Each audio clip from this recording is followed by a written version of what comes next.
chapter soaps and detergents. Now the question says, which of the following is an anionic detergent? So if you need to talk about anionic detergents, it should be having the anionic cleaning part. So let us concentrate on the options which have been given to us. The first option that has been given to us is glyceryl oleate. Okay, coming over to the second one, this is sodium stearate. So the third option is sodium lauryl sulfate. As soon as I had written this option sodium lauryl sulfate, something came to my mind. And what was the thing that came to my mind? Lauryl sulfate, if I am talking about, this is an example of anionic detergent. Now why so? Because these are nothing. These are the sodium salts of sulfonated long chain hydrocarbons. Like if you have a long hydrocarbon chain, first of all you convert it into alcohol. Once this alcohol is there, you need to convert it into sulfuric acid. And then you have to make the sodium salt of that particular sulfuric acid. So I'll give you an example. Let's for example say CH3, then you have CH2, then CH2 and OH. So if I ask you to add for example H2SO4, first of all it gets converted into the sulfonated compound, and sulfonate compound becomes CH3, then you have CH210, CH2, OSO, OH. Now I want you to treat it with the base. And if I ask you to add Na, then it becomes, if I ask you to add NaOH in the aqueous form, it becomes CH3, CH210, CH2, OSO, double bond O minus A plus. So I can say that this is nothing but the sodium salt of sulfonated long chain hydrocarbon, and this is called as sodium lauryl sulfate, and hence it is a great example of anionic detergent. So done with this, let us continue with another question.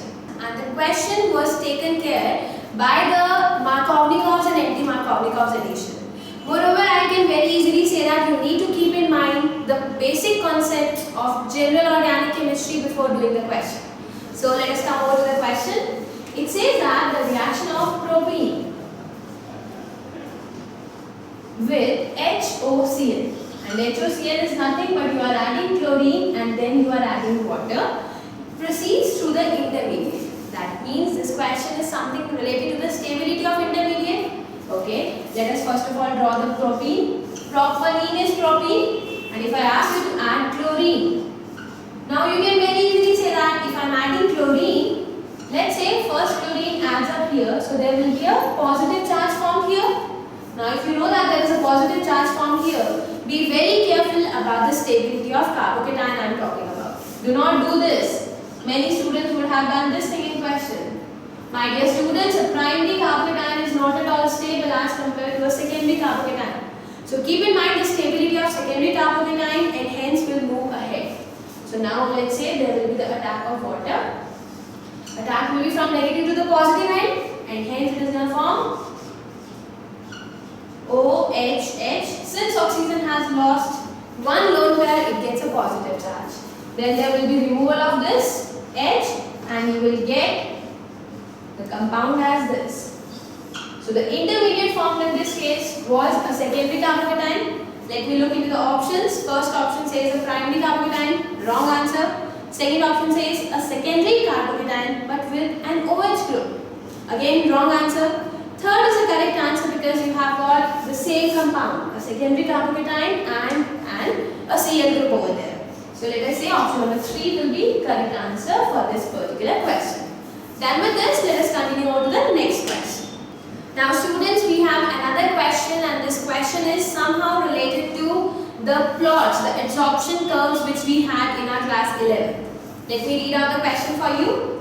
For a linear plot of log of x by m versus log of p, that means he is asking me to write log of x by m, and this is to be versus with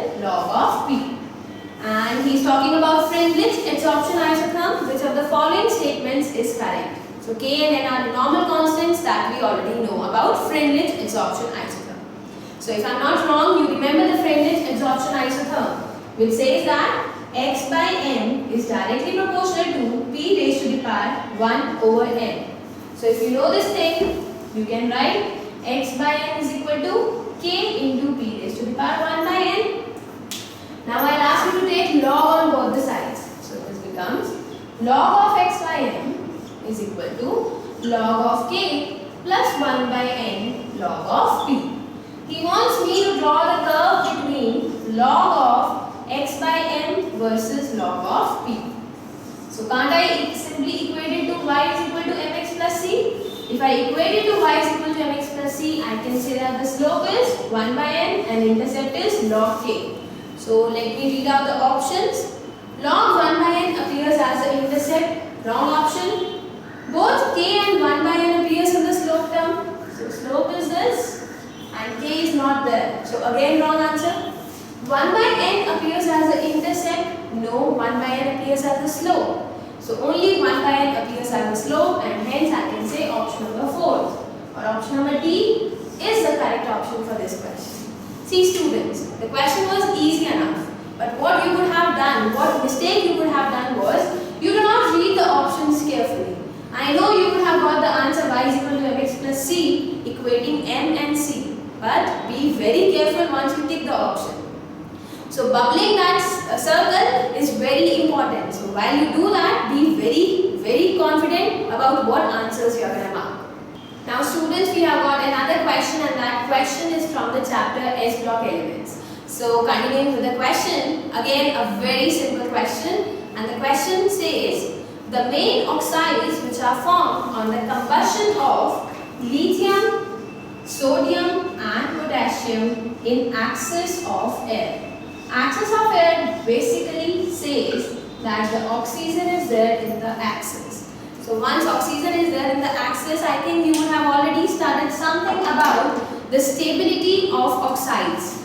Like if lithium is small in size, then you have a little bigger sodium, and then you have the maximum biggest one, potassium. The oxide sign which will be there, O2 minus, you have O2 2 minus, and you have O2 minus. So you have superoxide, peroxides and simple oxides. Now I have already told you that lithium forms Li2O, sodium forms Na2O2, and all the remaining alkali metals, they will form KO2. So keeping all these things in mind, let us look into the options given to us. Li2O, Na2O2, KO2. Again, this is the first option, and I think this is the correct option for this particular question. So just keep in mind that the complete compound will be stable only and only if there will be a comparative sizes of the cation and anion. So once there is compatibility in the size of cation as well as anion, the compound form will be stable. Like lithium basically exists as Li2O and not as LiO2. Sodium exists as Na2O2 and not as NaO2 and neither as Na2. So this is directly related to the size stability. So keeping this thing in mind, let us continue with the further question. Now students, we have another question, and this question is from the chapter Equilibrium, following a very simple principle of Le Chatelier's. Let's see what is the question.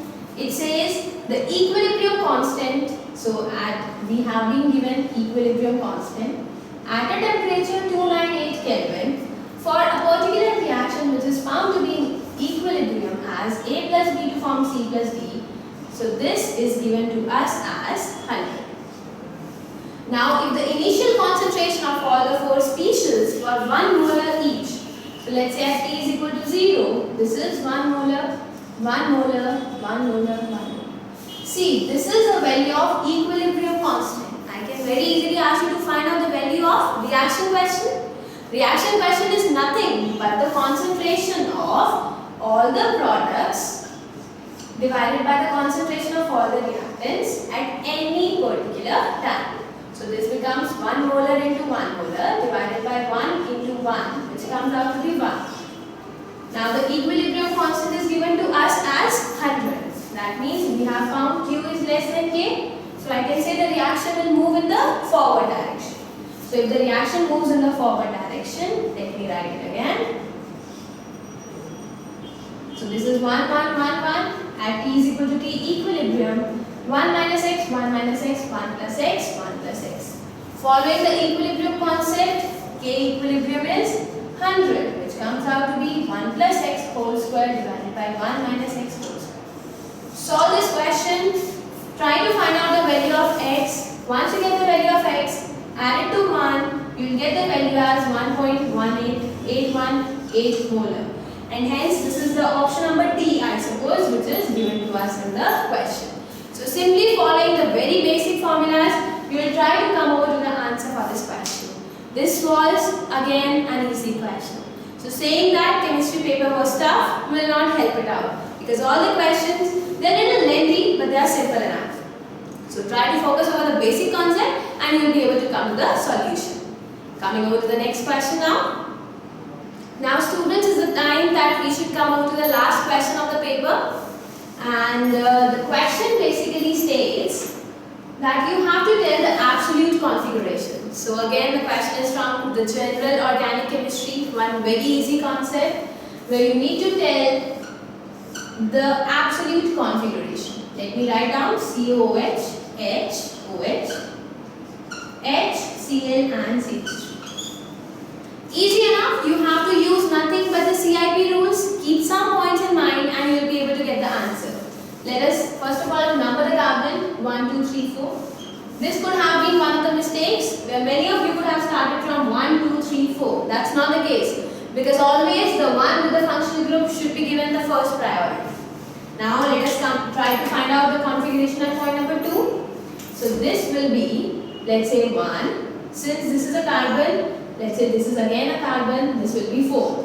Now we need to decide between this position and this position. This is attached to oxygen, oxygen, 2 oxygens. Whereas this carbon is attached to 1 chlorine. So this will be given priority 1. Priority number 2, 1, 2, then we have third and fourth. If I ask you to go from 1 to 2 to 3, we are going in the right direction. That means the answer should be R. Again, one important stupid mistake that you could have done. The least priority group is on the horizontal line. So the answer is not R, it is S. So it becomes 2S. Use the same principle and try to find out the configuration at point number 3. So let me write 1 dash, 4 dash, 2 dash, 3 dash. 1 to 2 to 3, I am going in the wrong direction, that means opposite direction. I expect the answer as S. But again, the fourth position is on the horizontal line, so the answer should not be S, it should be R.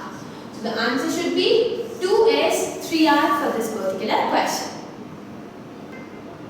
Hey students, this was all about the question paper that already came in 2016 JEE Mains. So as per you would have seen all the questions I solved in front of you. The questions were not difficult. There were a few questions which were little difficult, but if you could have skipped those questions, we never asked you to attempt 30 questions. If you could have skipped 1 or 2 of them, you could have solved all the paper very easily. So once you are done with the paper, I suppose the basic thing that you need to keep in mind is to concentrate on the very basic of the concept. If you know the basics of the concept, you will be able to crack even the difficult questions. So students, this was all about mains, but now it's a very good opportunity for you. It's a very good time for you that you can start preparing for your advanced point. So I wish you all the very best for your advance. Take care, prepare well,